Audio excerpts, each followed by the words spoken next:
اعوذ باللہ من الشیطان الرجیم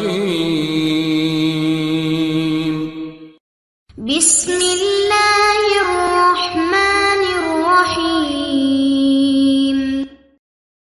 السلام علیکم ورحمۃ اللہ وبرکاتہ۔ ناظرین، اس ویڈیو میں ہم جانیں گے سورۃ البلد اردو ترجمہ اور تفسیر کے ساتھ۔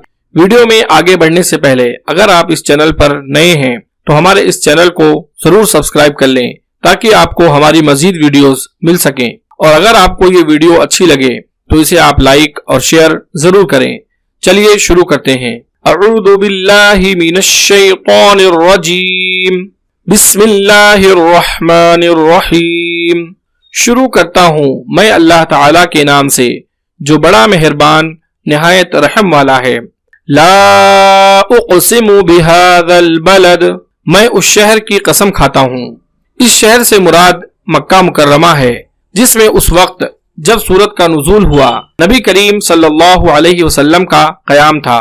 آپ صلی اللہ علیہ وسلم کا جائے پیدائش بھی یہی شہر تھا، یعنی اللہ نے آپ صلی اللہ علیہ وسلم کے مولد و مسکن کی قسم کھائی، جس سے اس کی عظمت کی مزید وضاحت ہوتی ہے۔ وَأَنْتَ حِلٌّ بِهَذَا الْبَلَدِ، اور آپ اس شہر میں مقیم ہیں۔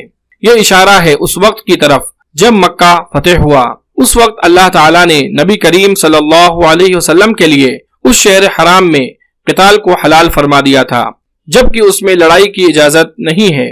چنانچہ حدیث میں ہے کہ نبی کریم صلی اللہ علیہ وسلم نے فرمایا، اس شہر کو اللہ تعالیٰ نے اس وقت سے حرمت والا بنایا ہے جب سے اس نے آسمان و زمین پیدا کیے، پس یہ اللہ تعالیٰ کی ٹھہرائی ہوئی حرمت سے قیامت تک حرام ہے۔ نہ اس کا درخت کاٹا جائے، نہ اس کے کانٹے اکھیڑے جائیں۔ میرے لیے اسے صرف دن کی 1 ساعت کے لیے حلال کیا گیا تھا، اور آج اس کی حرمت پھر اسی طرح لوٹ آئی ہے جیسے کل تھی۔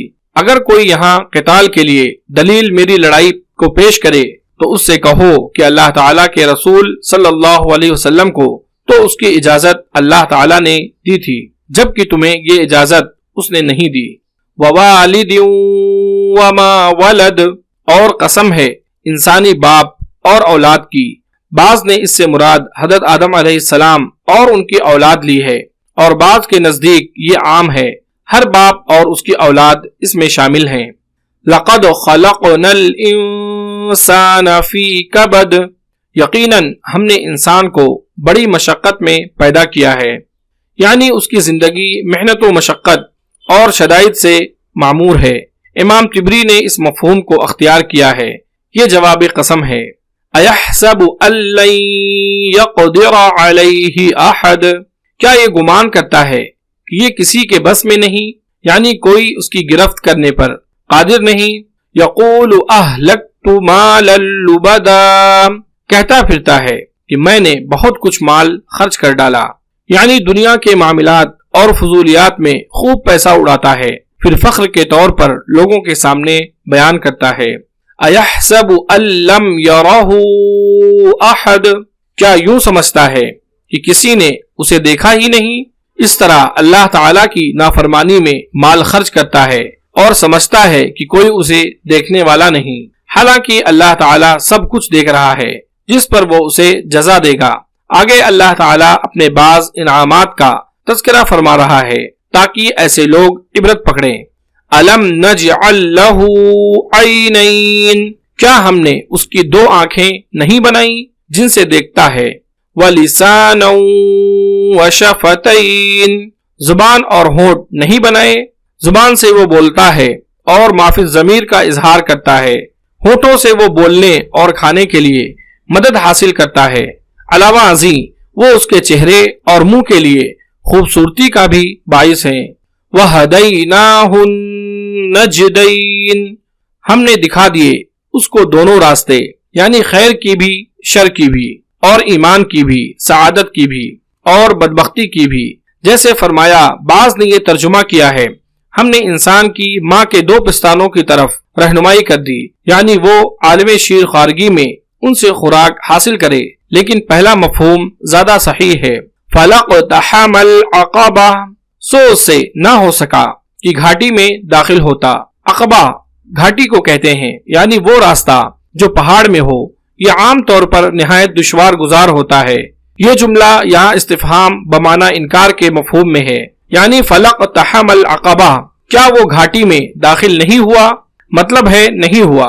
یہ ایک مثال ہے اس محنت و مشقت کی وضاحت کے لیے جو نیکی کے کاموں کے لیے ایک انسان کو شیطان کے وسوسوں اور تقاضوں کے خلاف کرنی پڑتی ہے، جیسے گھاٹی پر چڑھنے کے لیے سخت جد و جہد کی ضرورت ہوتی ہے۔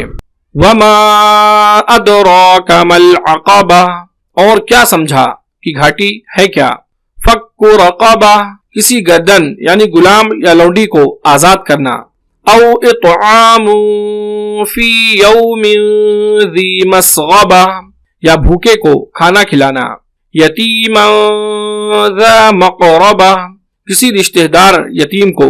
او مسکینا ذا متربہ، یا خاکسار مسکین کو، یعنی جو فقر و غربت کی وجہ سے مٹی پر پڑا ہو، اس کا گھر بار بھی نہ ہو۔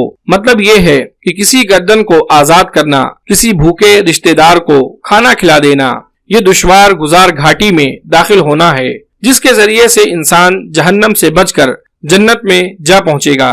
یتیم کی کفالت ویسے ہی بڑے اجر کا کام ہے، لیکن اگر وہ رشتہ دار بھی ہو تو اس کی کفالت کا اجر بھی 2 گنا ہوتا ہے، ایک صدقے کا، دوسرا صلہ رحمی کا۔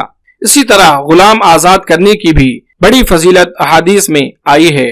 آج کل اس کی ایک صورت کسی مقروض کو قرض کے بوجھ سے نجات دلا دینا ہو سکتی ہے، یہ بھی ایک گناہ فک رقبہ ہے۔ ثم كان من الذين آمنوا وتواصوا بالصبر وتواصوا بالمرحمة، پھر ان لوگوں میں ہو جاتا ہے جو ایمان لاتے اور ایک دوسرے کو صبر کی اور رحم کرنے کی وصیت کرتے ہیں۔